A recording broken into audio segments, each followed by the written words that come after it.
Good morning to all. Today we will discuss about Health Inspector Model Test number 1. நேற்று exam எழுதியிருக்கோம். But இந்த exam வந்து பார்த்திங்கன்னா not only health inspector, coming SI எக்ஸாமுக்கும் உங்களுக்கு வந்து இந்த கொஸ்டின்ஸ் வந்து உங்களுக்கு யூஸ்ஃபுல்லாக இருக்கும். ஸோ ஏன்னா ஹெல்த் இன்ஸ்பெக்டரில் முழுக்க சயின்ஸ் கொஸ்டின்ஸ் இடம்பெறும். ஸோ எஸ்ஐக்கும் சயின்ஸ் கொஸ்டின் இடம்பெறும். ஸோ அதனால் இந்த வீடியோ பார்க்குறவங்க நீங்கள் வந்து தாராளமாக எஸ்ஐ எக்ஸாமும் பாருங்கள், ஹெல்த் இன்ஸ்பெக்டரும் பாருங்கள். சரிங்களா? ஸோ கேள்வி பாருங்கள். மனித உடலில் இரத்த ஓட்டத்தை கட்டுப்படுத்தும் உறுப்புன்னு கேட்குறாங்க. அதுக்கு ஆன்சர் பார்த்திங்கன்னா பி, இதயம். சரிங்களா? பி வந்து இதயம் தான் வந்து இரத்த ஓட்டத்தை கட்டுப்படுத்தும் உறுப்பு. சரிங்களா? அடுத்து பாருங்கள், சுவாச கருவிகளின் முக்கிய அங்கம். சுவாச கருவிகளின் முக்கிய அங்கம்னு கேட்குறாங்க. அதுவும் பார்த்திங்கன்னா லங்ஸ் தான். ஓகேவா? நுரையீரல் நல்லா இருந்தால் தான் நம்ம ப்ரீத் பண்ண முடியும். சரியா? ஸோ சுவாசம், நுரையீரல். சரிங்களா? ஸோ ரத்த ஓட்டத்தை கட்டுப்படுத்துறது இதயம். ஏன்னா இதயத்தில் வந்து இதயம் வந்து ப்ளட் ப்ரெஷர் அதிகமாச்சு அப்படின்னா என்ன ஆகும், நமக்கு வந்து தேவையில்லாத சிக்கல்கள் ஏற்படும். ஓகேவா? அடுத்து பாருங்கள், ஒரு பெரியவரின் உடலில் சுமார் எத்தனை எலும்புகள் உள்ளது? ஓகேவா? அப்போ எலும்புகள் பார்த்திங்கன்னா 206 எலும்புகள் இருக்கும். ஓகே. அடுத்து பாருங்கள், உடலின் மிகப்பெரிய உறுப்பு எதுன்னு கேட்குறாங்க. உடலின் மிகப்பெரிய உறுப்பு தோல். சரிங்களா? உடலின் மிகப்பெரிய உறுப்பு தோல். அடுத்து பாருங்கள், ரத்தத்தில் ஆக்சிஜனை கட்டுப்படுத்துவது ஹீமோக்ளோபின். ஓகேவா? ஹீமோக்ளோபின் அதிகமாக இருந்தால் உங்களுக்கு ஓகேங்களா? ஸோ ஆக்சிஜனை வந்து கட்டுப்படுத்துறது ஹீமோக்ளோபின் தான். ஓகே. அடுத்து பாருங்கள், உடலில் குளுக்கோஸின் அளவை கட்டுப்படுத்தும் ஹார்மோன் இன்சுலின். ஓகேங்களா? இன்சுலின் வந்து குளுக்கோஸினுடைய அளவை வந்து கட்டுப்படுத்தும். சரிங்களா? அப்போ தான் வந்து சுகர் பேஷண்ட்டுக்கெல்லாம் தெரியும். ஓகேங்களா? இன்சுலின் அதிகமானால் இன்சுலின் இன்ஜெக்ஷன் பண்ணால் தான் சுகர் வந்து குறையும். ஓகேங்களா? ஸோ உடலில் குளுக்கோஸின் அளவை கட்டுப்படுத்தும் ஹார்மோன் இன்சுலின். விட்டமின் சி குறைவால் ஏற்படும் நோய். விட்டமின் சினா அது ஸ்கர்வி. ஓகேங்களா? Vitamin C scurvy. அதே வந்து விட்டமின் டி வந்து ரிக்கட்ஸு. விட்டமின் B1 வந்து பெரிபெரின்னு சொல்லுவாங்க. ஓகேங்களா? ஸோ விட்டமின் சி வந்து ஸ்கர்வி. அடுத்து வருங்க, மலேரியா பரவதற்கான காரணமான கொசு கேட்குறாங்க. மலேரியா வந்து அனாப்ளஸ் பெண் கொசு தான் வந்து மலேரியா பரவதற்கான காரணம். சரிங்களா? அடுத்து பாருங்கள், டெங்கு காய்ச்சலை பரப்பும் கொசு. இதுக்கு ஏடிஸ் இஜிப்டி. டெங்கு காய்ச்சல்னால் ஏடிஸ் இஜிப்டி. சரியா? அடுத்து பாருங்கள், கொசுக்கள் பெருகும் இடம் பார்த்திங்கன்னா எங்கே, உலர்ந்த இடமா, குப்பை வீடாக, தேங்கிய நீர் கேட்குறாங்க. அப்போ தேங்கிய நீரில் தான் கொசுக்கள் வந்து பெருக்கமடையும். ஓகே. உடலில் நீர் குறைவால் ஏற்படும் நிலை என்னன்னு கேட்குறாங்க. உடலில் நீர் குறைவால் ஏற்படும் நிலை நீரிழப்பு தான். ஓகே.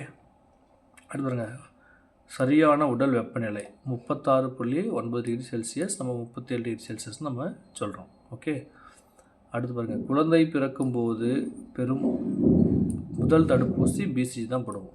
ஓகேங்களா? பிசிஜி தடுப்பூசி தான் முதலாக குழந்தை பிறந்த உடனே நம்ம வந்து தடுப்பூசி போடுவோம்.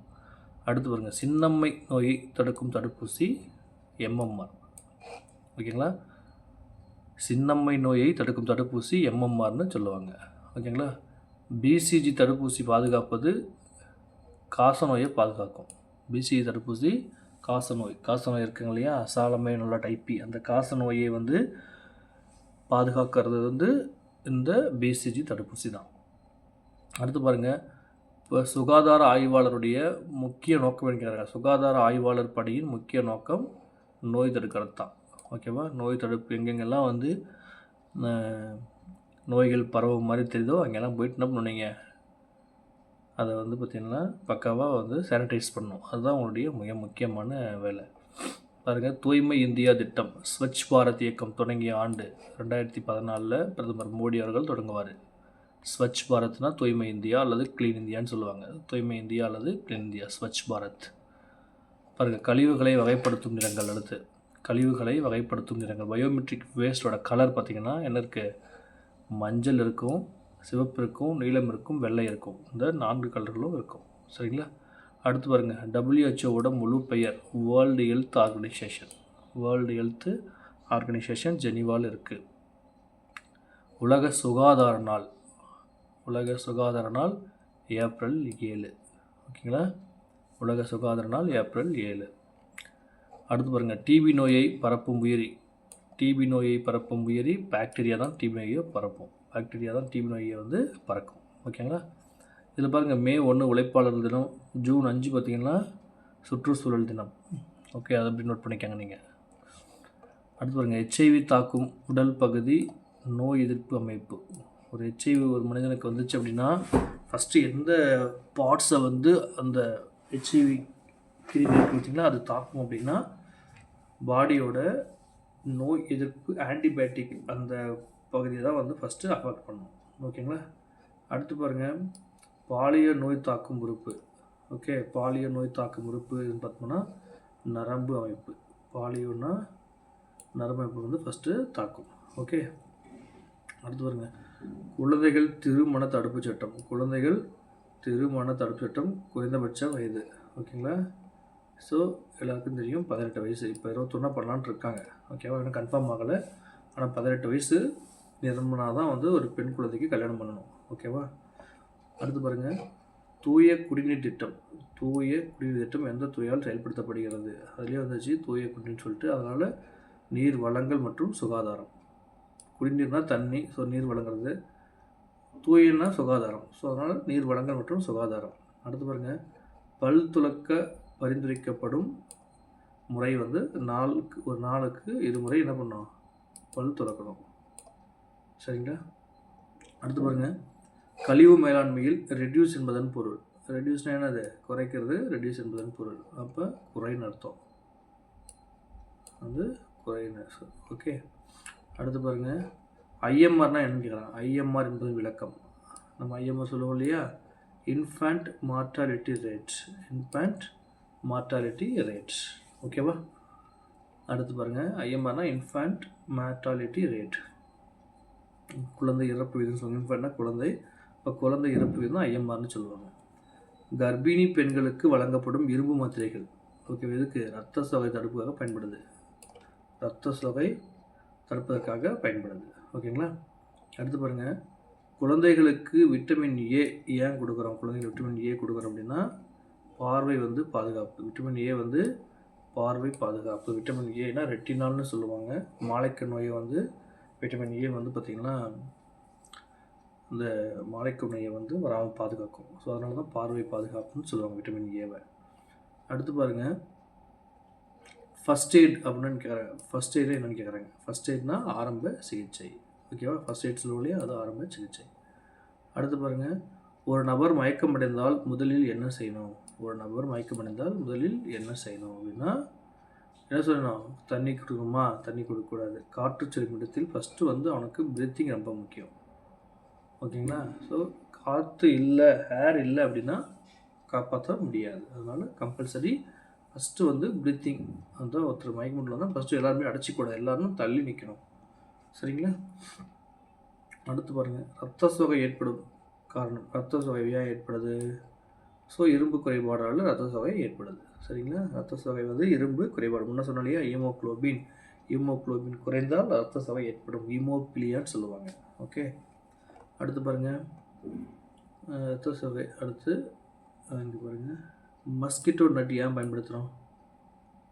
அது நல்லா தெரியும். கொசு கடிக்கிறது தடுக்கிறது தான் மஸ்கிட்டோ நட்டுக்கு பயன்படுத்துகிறோம். ஓகேங்களா? கொசு கடிக்கிறது தடுக்கிறதுக்காக. அடுத்து ஹேண்ட் வாஷிங் எப்போது அவசியம்? ஹேண்ட் வாஷிங் எப்போது அவசியம்? ஓகே, பக்கத்து கொஸ்டின்ஸு வந்து ரொம்ப பேசிக்காக இருக்கும். ஆனால் என்ன எக்ஸாம் இல்லை இதுவோ அதுவான்னு சொல்லிட்டு கன்ஃபியூஸ் பண்ணிக்கிறீங்க. ஓகேவா? ஸோ அதனால் எல்லா நேரங்களிலுமே என்ன பண்ண முடியும்? உங்களுக்கு வந்து ஹேண்ட் வாஷிங் அவசியம். ஓகே, அடுத்து உடலில் பாக்டீரியாக்கள் நுழையாமல் தடுக்க என்ன பயன்படுது? தடுப்பூசி பயன்படுது. அதுதான் தடுப்பூசி போட்டுக்கிறது. ஓகேங்களா? அடுத்து ஹை டொனேஷன் எப்போ செய்யலாம்? ஹை டொனேஷன் எப்போ, அதாவது ஒரு ஹை டொனேஷன் கொடுக்கணும்னு நினச்சிங்கன்னா அதை வந்து எப்போ வந்து கொடுக்கறதுக்கு முன்னாடி நீங்கள் ட்ரை பண்ணணும்னா மரணத்திற்கு பிறகு 6 மணி நேரத்துக்குள் என்ன பண்ணலாம்? நீங்கள் ஹை டொனேஷன் பண்ணலாம். ஓகே, அப்போ உங்களுடைய ஹை நல்லாயிருக்கு, உங்களுடைய ஹை வீணாக போகக்கூடாதுன்னு பார்த்தீங்கன்னா 6 hours, அந்த 6 hours நீங்கள் ஹை டொனேஷன் நீங்கள் பண்ணலாம். ஓகே, அடுத்து பாருங்கள் சானிடேஷனாக என்ன கேட்குறாங்க. சானிடேஷன்னா தூய்மை பண்ணுறது தான் சானிடேஷன். தூய்மை மற்றும் சுகாதாரம் தான் சானிடேஷன். ஓகே. அடுத்து பாருங்கள் உடலில் உள்ள மிக வலுவான எலும்பு. உடலில் உள்ள மிக வலுவான எலும்பு பாருங்கள் ஃபெமர், கால்வலி. ஓகேங்களா, கால்வலி எலும்பு தான் வலுவான எலும்பு, ஃபெமர்னு சொல்லுவாங்க. அடுத்து பாருங்கள் பிஎம் என்பது விரிவாக்கும். ஓகேவா, பிஎம்ஐ. பிஎம்ஐனா பாடி மாஸ் இண்டெக்ஸ். ஓகே, பிஎம்ஐனா பாடி மாஸ் இண்டெக்ஸ். அது ஃபார்முலா இருக்குது, நான் அப்கமிங் எக்ஸாம்பிள் உங்களுக்கு நான் வந்து சொல்கிறேன். சரிங்களா. ஸோ பிஎம்ஐ என்பது பாடி மாஸ் இண்டெக்ஸ். அந்த பிஎம்ஐனா ஒருத்தருக்கு வந்து பார்த்திங்கன்னா எவ்வளோ ஃபேட் இருக்குதுன்னு வந்து கண்டுபிடிப்பாங்க. ஓகேவா, ஹைட் எவ்வளோ, அந்த வெயிட் எவ்வளோ, அந்த ஹைட்டுக்கு ஏற்ற வெயிட்டு இருக்குன்னு சொல்லுவாங்க இல்லையா, அதுதான் பிஎம்ஐ பாடி மாஸ் இண்டெக்ஸ். அடுத்து பாருங்கள் ஓஆர்எஸ். ஓஆர்எஸ் உப்பு கலவை பயன்பாடு எதுக்கு பயன்படுத்துறது? நீரிழப்பை தடுக்கிறதுக்காக தான் ஓஆர்எஸ் பயன்படுத்துகிறோம். ஓஆர்எஸ் ஜூஸ் குடிப்போம் இல்லையா, பிள்ளைங்களுக்கெல்லாம் கொடுப்போம், நாமளும் குடிப்போம் இல்லையா. ஸோ நம்மளுடைய நீரிழப்பை தடுக்கிறதுக்காக தான் வந்து ஓஆர்எஸ் உப்பு கரைச்சல் பயன்படுது. இல்லை அடுத்து காசநோய் திட்டம். காசநோய் திட்டம் பாருங்கள் என்ன சொல்லுது, ஆர்என்டிசிபி தான் காசநோய் திட்டம். ஆர்என்டிசிபி அது காசநோய் தடுப்புன்னு சொல்லுவாங்க.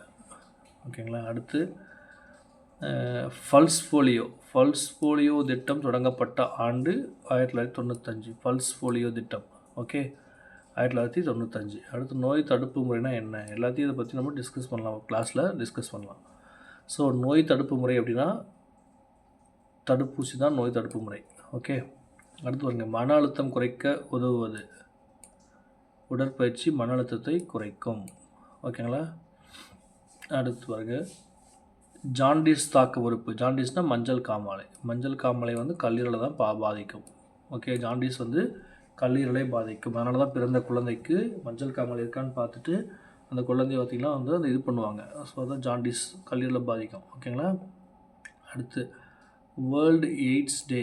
ஓகேவா, வேர்ல்டு எய்ட்ஸ், உலக எய்ட்ஸ் தினம் December 1. ஓகே. அடுத்து பாருங்கள் WHO அமைந்த ஆண்டு. இன்னும் சொன்னோம் இல்லையா, வேர்ல்ட் ஹெல்த் ஆர்கனைசேஷன் 1948 ஜெனீவாவில் இருக்குது. வேர்ல்டு ஹெல்த் ஆர்கனைசேஷன் ஹூன்னு சொல்லுவாங்க, ஜெனீவாவில் இருக்குது. 1948 வந்து அதை வந்து ஆர்கனைசேஷன் பண்ணியிருக்காங்க. அடுத்து COVID-19 ஏற்படுத்தும் உயிரி வைரஸ் தான். ஓகேவா, வந்துச்சு இல்லையா, நாட்டையே புரட்டி பிடிச்சி பாருங்க இல்லையா, கோவிட் நோய். அந்த கோவிட்டை வந்து பரப்புறது வைரஸ். ஓகே. அடுத்து பாருங்கள் ஸ்வச் பாரத் திட்டத்தின் சின்னமானவர் யார்? மகாத்மா காந்தி. ஸ்வச் பாரத்தோட திட்டம், ஸ்வச் பாரத் இருக்கு இல்லையா, கிளீன் இண்டியா, அந்த திட்டத்தோட சின்னம் லோகோ பார்த்திங்கன்னா மகாத்மா காந்தி தான் இருப்பார் அதில். சரிங்களா. அடுத்து பாருங்கள் பொதுறிவு பற்றி பார்க்கலாம். அந்த பொதுறிவும் பார்த்திங்கன்னா உங்களுக்கு எல்லா எக்ஸாமுக்கும் பயன்படும். ஓகே. ஸோ அதனால் எஸ்ஐ எக்ஸாமுக்கும் நீங்கள் படிக்கலாம், அதே போல் போலீஸ் எக்ஸாமுக்கும் படிக்கலாம், அதே போல் ஹெல்த் இன்ஸ்பெக்டருக்கும் படிக்கலாம். ஓகே. பாருங்கள் இந்தியாவின் தலைநகரம் நியூ டெல்லி. உங்களுக்கு தெரியும், சின்ன கேள்வி நினைப்பீங்க, ஆனால் இதே கேள்வி தான் போலீஸில் கேட்டிருக்கான். சுப்ரீம் கோர்ட் எங்கே அமைச்சருன்னு கேட்குறான், அதே போல் தமிழ்நாட்டுடைய மாநில பறவை எதுன்னு கேட்குறான். ஸோ அதனால் வந்து எல்லாமே உங்களுக்கு இம்பார்ட்டன்ட் தான். ஸோ இந்திய அரசியலமைப்பு அமலுக்கு வந்த தேதி எப்போ வந்து இந்தியன் கான்ஸ்டியூஷன் நடைமுறைப்படுத்தினாங்கன்னா இப்போ January 26, 1950 வந்து நடைமுறைப்படுத்துவாங்க. அதை father of Indian constitution doctor Ambedkar பார்த்திங்கன்னா என்ன பண்ணுவார், இந்தியன் கான்ஸ்டியூஷனை ரைட் பண்ணுவார். அது வந்து பார்த்திங்கன்னா 1949 November 26 வந்து கொண்டு வருவாங்க. பட் நடைமுறைப்படுத்துறது January 26, 1950 பண்ணுவாங்க. ஓகேவா, இண்டிபெண்டன்ஸ் டே அன்னைக்கு. இந்தியாவின் முதல் ஜனாதிபதி யார் உங்களுக்கு தெரியும், ராஜேந்திர பிரசாத். ஓகேங்களா. அடுத்து வாயுவின் தந்தை. வாயுவின் தந்தைனா யார்? நியூட்டனை சொல்கிறாங்க. வாயுவின் தந்தை நியூட்டன். ஓகே. அடுத்து மனித உடலின் இரத்தத்தை சுத்திகரிக்கும் உறுப்புகள். இதயம் தான். முன்னே ஃபஸ்ட்டு ஒரு கொஸ்டினே பார்த்தோம். சிறுநீரகம். ஓகேங்களா. மனித உடலில் இரத்தத்தை சுத்திகரிக்கும்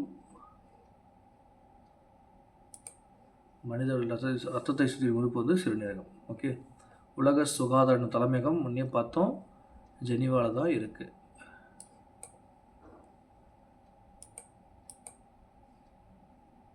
ஓகேங்களா. உலக சுகாதார வேர்ல்டு பார்த்தோம் இல்லையா. சூரிய குடும்பத்தின் மிகப்பெரிய கோள் எல்லாருக்கும் தெரியும் வியாழன்.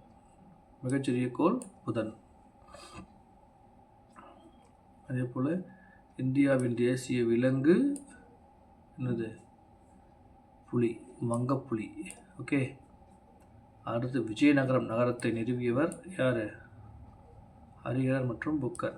விஜயநகர பேரரசுனா ஹரிஹரர் மற்றும் புக்கர் தான் வந்து நிறுவுவாங்க. ஓகேவா. கிருஷ்ண தேவராயருக்கு போயிடக்கூடாதீங்க. பசுமை புரட்சி எல்லாருக்கும் தெரியும். பசுமை புரட்சி யார்? MS Swaminathan. Okay. MS Swaminathan பசுமை புரட்சி. அடுத்து இந்தியாவின் முதல் பெண் பிரதமர் யார்? இந்திரா காந்தி அம்மையார். இந்தியாவின் முதல் பெண் பிரதமர் இந்திரா காந்தி அம்மையார். ஓகேங்களா.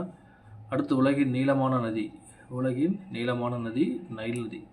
ஓகேங்களா. உலகின் நீளமான நதி நைல் நதி. அதே போல் பாலைவனங்களே இல்லாத கண்டம் எது? போலீஸ் எக்ஸாம்பிள் கேட்டிருக்கான். பாலைவனங்களே இல்லாத கண்டம். ஓகேங்களா. ஐரோப்பா கண்டம். ஓகே. ஸோ உலகின் நீளமான நதி நைல் நதி. இந்தியாவின் நீளமானது கங்கை நதி. சரியா. அடுத்து பாருங்கள். 1857 இந்த கிளர்ச்சி யாரால் தொடங்கப்படுதுன்னு கேட்கலாம். மங்கள் பாண்டே. 857 மங்கள் பாண்டே தான் ஃபஸ்ட்டு என்ன பண்ணுவார்? அந்த தோட்டாக்களை மறுத்து கிளர்ச்சி பண்ணுவார் மங்கள் பாண்டே. பட்டாலியன் 1 மற்றும் 23 இந்த 2 பட்டாலியன் சேர்ந்து தான் இந்த கிளர்ச்சியை வந்து ஸ்டார்ட் பண்ணுவாங்க. ஓகே. ஸோ 1857 சிப்பாய் கழகத்துக்கு மிக முக்கிய காரணம் மங்கள் பாண்டே, மறந்துடக்கூடாது. இந்திய தேசிய கொடியை வடிவமைத்தவர் யார்? பிக்காலி வெங்கையா. இந்திய தேசிய கொடியை வடிவமைத்தவர் பிக்காலி வெங்கையா. அதே மாதிரி வந்தே மாதரம் பாடல் எழுதியவர் பங்கிம் சந்திர சட்டர்ஜி. எல்லாருக்கும் தெரியும். ஓகே. பங்கிம் சந்திர சட்டர்ஜி. வந்தே மாதரம் தேசிய கீதம் ரவீந்திரநாத் தாகூர். சரிங்களா. இரண்டாம் உலகப் போர் தொடங்கிய ஆண்டு. 1939 இரண்டாம் உலகப் போர் தொடங்கும். ஃபர்ஸ்ட் உலகப் போர் 1914, ரெண்டாவது உலகப் போர் 1939. ஓகேங்களா. இந்தியாவின் இரும்பு மனிதர் எல்லாருக்கும் தெரியும் வல்லபாய் படேல். சர்தார் வல்லபாய் படேல். ஓகே. அடுத்து இந்தியாவில் வாக்களிக்கும் வயது எல்லாருக்கும் தெரியும் 18 வயசு. சரிங்களா. அடுத்து செயற்கைக்கோள் ஆராய்ச்சி மையம் இஸ்ரோ எங்கே இருக்குது? இஸ்ரோ வந்து பெங்களூரில் இருக்குது. செயற்கைக்கோள் ஆராய்ச்சி மையம் இஸ்ரோ வந்து Indian space research organisation ISRO பெங்களூரில் தான் இருக்குது. ஓகேங்களா. 1969 இஸ்ரோ வந்து காயின் பண்ணியிருப்பாங்க. ஸோ அதனால் வந்து இஸ்ரோ பெங்களூரில் இருக்குது. ஸ்ரீஹரிகோட்டா இருக்கு இல்லையா, அங்கே தான் வந்து பெங்களூரில் இருக்குது. இந்தியாவில் முதலாக நிறுவப்பட்ட ஒரு ஏவுதளம். தமிழ்நாட்டில் தூத்துக்குடியில் குலசேகரப்பட்டினம். புரிஞ்சுக்கோங்க. செயற்கைக்கோள் ஆராய்ச்சி மையம் இஸ்ரோ வந்து பார்த்திங்கன்னா பெங்களூரில் இருக்குது. ஸோ அங்கே தான் ஸ்ரீஹரிகோட்டா இருக்குது. அதுதான் வந்து இந்தியாவில் நிறுவப்பட்ட முதல் செயற்கைக்கோள் நிலையம். ரெண்டாவது பார்த்திங்கன்னா தமிழ்நாட்டில் தூத்துக்குடியில் குலசேகரப்பட்டினத்தில் நிறுவியிருப்பாங்க. சரிங்களா. அடுத்து பாருங்கள். எல்லா மக்களும் சமம் என்ற கொள்கை சார்ந்தது. எல்லா மக்களும் சமம் யார்? ஜனநாயகம். இதுதான் ஜனநாயகம். ஆல் ஆர் ஈக்குவல் தான் ஜனநாயகம். ஓகே. உலக வெப்பமயமாதல் ஏற்படுவதற்கான காரணம் என்ன? காரணம் கார்பன் டை ஆக்சைடு அதிகரிப்பு. ஓகேவா. உலக வெப்பமயமாதல் இருக்கு இல்லையா, குளோபல் வார்மிங், அதற்கு மிக முக்கிய காரணம் கார்பன் டை ஆக்சைடு. ஓகே. அடுத்து புவியின் இயற்கை நிலவின் பெயர் சந்திரன். புவியின் இயற்கை நிலவின் பெயர் சந்திரன். ஓகேவா. இந்தியாவின் மிகப்பெரிய மாநிலம் பரப்பளவில் பார்த்தோம்னா இது ராஜஸ்தான் தான் பெருசு. இந்தியாவிலேயே மிகப்பெரிய பரப்பளவில் பெரிய மாநிலம் ராஜஸ்தான். மக்கள் தொகையில் உத்தரப்பிரதேஷ். மக்கள் தொகையில் உத்தரப்பிரதேஷ். ஓகேங்களா. அடுத்து அவ்வயவதானம் எந்த வகை சேவை? அவ்வயவதானம்னா சமூக சேவை. அவ்வயவதானம்னா சமூக சேவை. ஓகே. அடுத்து பூமி நாள் ஆண்டுதோறும் எப்போது கடைபிடிக்கப்படுகிறது? ஏப்ரல் 22 பூமி நாள். ஏப்ரல் 7 சுகாதார நாள். ஓகேவா. சுகாதாரமாக இருந்தால் தான் பூமியை கொண்டாட முடியும். ஓகே. ஸோ ஏப்ரல் 7 சுகாதார நாள். ஏப்ரல் 22 பூமி நாள். சரிங்களா. பஞ்சாயத்து ராஜ் முக்கியமான கேள்வி. பஞ்சாயத்து ராஜ் அமைப்பின் முக்கிய நோக்கம் ஊரக வளர்ச்சி. ஊரக வளர்ச்சியை வந்து கிராமங்களுடைய வளர்ச்சியை டெவலப் பண்ணுறதுக்காக தான் இந்த பஞ்சாயத்து ராஜ்யமே கொண்டு வந்திருப்பாங்க. ஓகேங்களா. ஸோ பஞ்சாயத்து ராஜ் ரொம்ப முக்கியமானது. இதெல்லாம் நம்ம பின்னாடி அப்கமிங் எக்ஸாமில் நம்ம பார்க்கலாம். கொஸ்டின் இதில் டாப்பிக்கில் பார்க்கலாம். பசுமை தங்கம். பசுமை தங்கம்னா பாம்பு. பசுமை தங்கம் அழைக்கப்படுவது பாம்பு. பசுமை தங்கம் பாம்பு. ஓகேவா.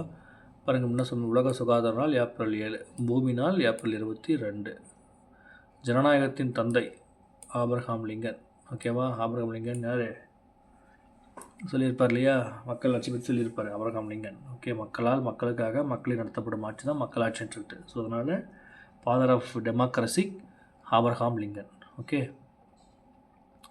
அடுத்து மறுசுழற்சி ஆற்றல் பற்றி சொல்கிறாங்க. மறுசுழற்சி ஆற்றல்னால் காற்றாலை தான் மறுசுழற்சி ஆற்றல். ஓகே, அடுத்து பாருங்கள் தமிழ் பார்க்கலாமா? தமிழ் ரொம்ப முக்கியமானது. ஏன்னா தமிழில் பாஸ் பண்ணால் தான் நீங்கள் அடுத்த எக்ஸாம் உங்களை வந்து வேல்யூவேஷன் பண்ணுவாங்க. அதனால் தமிழையும் சப்சிக்வெண்ட்டாக நீங்கள் பார்த்துக்கங்க. சரிங்களா? ஸோ பொன்னியின் செல்வன் எல்லாருக்குமே தெரியும், கல்கி. ஓகேங்களா? பொன்னியின் செல்வன் கல்கி. அடுத்து திருக்குறள் யார் எழுதியது? இதெல்லாம் எல்லாருக்கும் தெரியும். திருக்குறள் வந்து திருவள்ளுவர். சரிங்களா? திருக்குறள் திருவள்ளுவர். அடுத்து பாருங்கள் மறுமொழி இலக்கியம். மறுமொழி இலக்கியம் என்றால் என்னது? பெண்களின் குரல் இலக்கியம். மறுமொழி இலக்கியம்னா பெண்களின் குரல் இலக்கியம். அடுத்து பாருங்கள் கம்பராமாயணம். கம்பராமாயணம் யாருடைய கவிஞர்? கம்பராமாயணம் எல்லாருக்கும் தெரியும். கம்பராமாயணம் யார்? கம்பர் தான் கம்பராமாயணத்துடைய ஆசிரியர். அடுத்து பாருங்கள் விழுந்தும் எழுந்திடுவோம் என்ற வரி யாருடையது? சரியான வரிங்க. விழுந்தும் எழுந்திடுவோம் பாரதியாருடைய வரி. சரிங்களா? பாரதியார் வந்து பார்த்திங்கன்னா ஒரு மிகச்சிறந்த கவிஞர். பாரதியார் பற்றி கொஷின் கட்டாயமாக இருக்கும். விழுந்தும் எழுந்திடுவோம் என்ற வரி பாரதியார். அடுத்து பாருங்கள் அம்மா என்ற சொல்லின் பன்மை. அம்மா என்ற சொல்லின் பன்மை அம்மாக்கள் அர்த்தம். அம்மா என்ற சொல்லின் பன்மை அம்மாக்கள். ஓகே, அடுத்து பூ என்ற சொல்லின் அடைமொழி. பூ என்ற சொல்லின் அடைமொழி. பூனா என்னது? நறுமணம்னு அர்த்தம். பூனா நறுமணம்னு அர்த்தம். ஓகேங்களா? அடுத்த வானம் என்ற சொல்லின் இணைச்சொல். வானம் என்ற சொல்லின் இணைச்சொல் ஆகாயம். வானம்னா என்னது? ஆகாயத்தை குறிக்கும். ஓகே, அடுத்து அறிவு என்ற சொல் எதிர்ச்சொல். அறிவுனா என்ன? அறிவு என்ற சொல்லி எதிர்ச்சொல் கேட்கலாம். அறிவுக்கு வந்து எதிர்ச்சொல் கேட்குறோம் அப்படின்னா அறியாமைன்னு அர்த்தம். அறிவு அறியாமை. சரிங்களா? அடுத்து பாருங்கள் வீரம்னா என்ன சொல்கிறாங்க? வீரம் என்ற சொல்லின் எதிர்ச்சொல். அப்போ வீரம் என்ற சொல்லின் உரிச்சொல்னு கேட்குறான். அப்போ வீரத்தன்மை. ஓகே, வீரத்தன்மை தான் வீரம் என்ற சொல்லின் உரிச்சொல். அடுத்து சுற்றெழுத்துன்னு நினைக்கலாம். சுற்றெழுத்து என்பது பெயரை சுற்றும் எழுத்து சுற்றெழுத்து. சுட்டி சொல்கிறது. ஓகேவா? சுட்டி பையன் சொல்லுவோம் இல்லையா? அதுதான் சுற்றெழுத்துக்கள். ஒன்று சுட்டி சொல்கிறது. 4 நாற்காலினா 4 காலி, 4 கால்கள் நாற்காலி. அதனால் சுட்டு சொல்வது பெயரை சுட்டி எழுத்து தான் சுற்றெழுத்து. அழகு என்ற சொல்லின் இயைபு. ஓகே, அழகு என்ற சொல்லின் இயைபு பாருங்கள் ஒற்றைன்னு அர்த்தம். அழகு என்ற இயைபு ஒற்றை. ஓகே, அடுத்து நேற்று என்ற சொல்லின் காலம். நேற்றுன்னு என்னது? இறந்த காலம். நேற்று அது நேற்று முடிஞ்சு போச்சு. ஸோ இறந்த காலம். இன்றுனா நிகழ்காலம். நாளைனா எதிர்காலம். ஓகேங்களா? அடுத்து பாருங்கள் வெற்றி பெறுவோம் வாக்கியத்தில் வினைச்சொல் எது? வெற்றி பெறுவோம் வாக்கியத்தில் வினைச்சொல் எது? அப்போ என்ன வரும்? வெற்றி பெறுவோம்னா வினைச்சொல் கேட்கலாம். வெற்றி பெறுவோம். அப்போ பெறுவோம் இதுதான் என்னது? வினைச்சொல். வெற்றி பெறுவோம் என்ற வாக்கியத்தில் வினைச்சொல்னா பெறுவோம். சரியா? அடுத்து பாருங்கள் அவன் வந்தான். இதில் இது பெயர் சொல்லி கேட்கலாம். அவன் வந்தான். இதில் இது பெயர் சொல். அவன் வந்தான். ஸோ அவன் தான் பெயர் சொல். சப்ஜெக்ட் அவன். ஓகே, காலம் காத்திருக்கும் வினைச்சொல் எது? காலம் காத்திருக்கும். காலம் காத்திருக்கும் வினைச்சொல் வந்து காத்திருக்கும். அதுதான் வினைச்சொல். ஓகே, அறிவில்லாதவன் என்ற சொல்லின் முன்னொட்டு. என்ற சொல்லின் முன்னொட்டு எது? அறிவில்லாதவன் என்ற சொல்லின் முன்னொட்டு ஆ. ஓகேனா? முன்னொட்டுனா முன்னாடி இருக்கிறது. சூரியன் உதிக்கிறான் வாக்கியம் அறிக்கை வாக்கியம். ஓகேவா? சூரியன் உதிக்கிறான். சரிங்களா? ஓகே, அடுத்து புது இலக்கியம்னா என்னது? புது இலக்கியம்னா என்னது? புது இலக்கியம்னா புதிய இலக்கியம். ஓகே, அடுத்து பாருங்கள் இலக்கியம் என்ற சொல் எந்த மொழியிலிருந்து வந்தது? முக்கியமான கேள்வி. சமஸ்கிருத வார்த்தை. இப்படி மன்னிப்பு என்ற வார்த்தை சமஸ்கிருதம். அதே போல் தான் இலக்கியம் என்ற சொல் சமஸ்கிருதத்திலிருந்து வந்தது. ஓகேங்களா? ஸோ அவ்வளோதான் இன்றைக்கி பார்த்தது. ஸோ ஒன்றும் ஒரே பண்ண தேவையில்லை. கொஸ்டின் ரொம்ப ஈஸியாக இருக்கும். சுகாதார ஆய்வாளர்களுக்கு நான் வந்து ஒரு டாபிக் வைஸாக நான் உங்களுக்கு போடுறேன். ஓகேவா? கிட்டத்தட்ட வந்து ஒரு 21 டாபிக் இருக்குது. அது எல்லாத்தையும் கம்பைல் பண்ணி நான் உங்களுக்கு கிளாஸாக வந்து கண்டக்ட் பண்ணுறேன். நீங்கள் நோட் பண்ணிக்கோங்க. வீக்லி ஒன்ஸ் நம்ம டெஸ்ட் வைக்கிறதுக்கு ட்ரை பண்ணலாம். சரிங்களா? All the very best. அது எஸ்ஐ எக்ஸாம் இன்னும் 40 நாள் தான் இருக்குது. நல்லா படிங்க. தேங்க்யூ.